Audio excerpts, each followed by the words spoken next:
ಇವತ್ತು ಪ್ರಜಾಪ್ರಭುತ್ವದಲ್ಲಿ ನನ್ನ ಮತ ನನ್ನ ಹಕ್ಕು ಅಂತ ಘೋಷವಾಕ್ಯಗಳ ಜೊತೆ ಆಗ್ತಾ ಇದೆ. ಇದನ್ನ ದುರ್ಬಲಗೊಳಿಸ್ತಕ್ಕಂಥ ಪ್ರಯತ್ನ ನಡೀತದೆ. ಪಟ್ಟಭದ್ರ ಹಿತಾಸಕ್ತರು ಇದನ್ನ ದುರ್ಬಲಗೊಳಿಸಬೇಕು. ಒಂದು ಕಾಲ ಇತ್ತು, ರಾಜರ ಕಾಲದಲ್ಲಿ ವಸಾಹತು ಸಾಗಿ ಇತ್ತು, ಆಮೇಲೆ ಶ್ರೀಮಂತರು ಜನಪ್ರತಿನಿಧಿಗಳಾಗ್ತಕ್ಕಂಥ ವ್ಯವಸ್ಥೆ ಇತ್ತು, ಆಮೇಲೆ ಯಾವುದೇ ಭೇದ ಭಾವ ಇಲ್ಲದೇನೆ ಎಲ್ಲರ ಹಕ್ಕುಗಳು ಕೂಡ ಸಮಾನವಾದವು ಅಂತಕ್ಕಂಥ. ಈಗ ರಾಷ್ಟ್ರಪತಿಗೂ ಕೂಡ ಒಂದೇ ಮತ, ಅತ್ಯಂತ ದುರ್ಬಲ ವರ್ಗದವನು ಇದಾನಲ್ಲ, ತಳ ಸಮುದಾಯದವನು, ಅವನಿಗೂ ಒಂದೇ ಮತ, ವ್ಯತ್ಯಾಸ ಏನಿಲ್ಲ.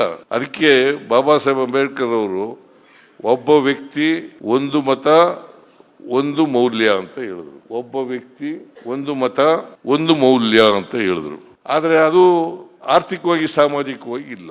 ಇದನ್ನ ದುರುಪಯೋಗ ಪಡಿಸ್ಕೊಂಡು ಕೆಲವು ಪಟ್ಟಭದ್ರ ಹಿತಾಸಕ್ತರು ಪ್ರಜಾಪ್ರಭುತ್ವವನ್ನು ದುರ್ಬಲಗೊಳಿಸ್ತಕ್ಕಂಥ, ಸಂವಿಧಾನವನ್ನು ದುರ್ಬಲಗೊಳಿಸ್ತಕ್ಕಂಥ ಪ್ರಯತ್ನವನ್ನು ಮಾಡ್ತಾ ಇದ್ದಾರೆ. ಇದಕ್ಕೆ ನಾವು ಆಸ್ಪದ ಕೊಡಕೂಡದು. ಅದರಲ್ಲೂ ವಿಶೇಷವಾಗಿ ನಾಗರಿಕರು, ಈ ಸಮಾಜದ ನಾಗರಿಕರು, ಎಲ್ಲ ಜಾತಿ ಎಲ್ಲ ಧರ್ಮದ ಜನ ಸಂವಿಧಾನವನ್ನು ರಕ್ಷಣೆ ಮಾಡ್ತಕ್ಕಂಥ, ಪ್ರಜಾಪ್ರಭುತ್ವವನ್ನು ರಕ್ಷಣೆ ಮಾಡ್ತಕ್ಕಂಥ ಕೆಲಸ ಆಗ್ಬೇಕಾಗ್ತದೆ. ಅದು ನಮ್ಮೆಲ್ಲರ ಕರ್ತವ್ಯ, ನಮ್ಮೆಲ್ಲರ ಜವಾಬ್ದಾರಿ. ಸಂವಿಧಾನ ರಕ್ಷಣೆ ಆದರೆ, ಪ್ರಜಾಪ್ರಭುತ್ವ ಉಳಿದ್ರೆ ನಮ್ಮ ರಕ್ಷಣೆ ಆಗ್ತದೆ.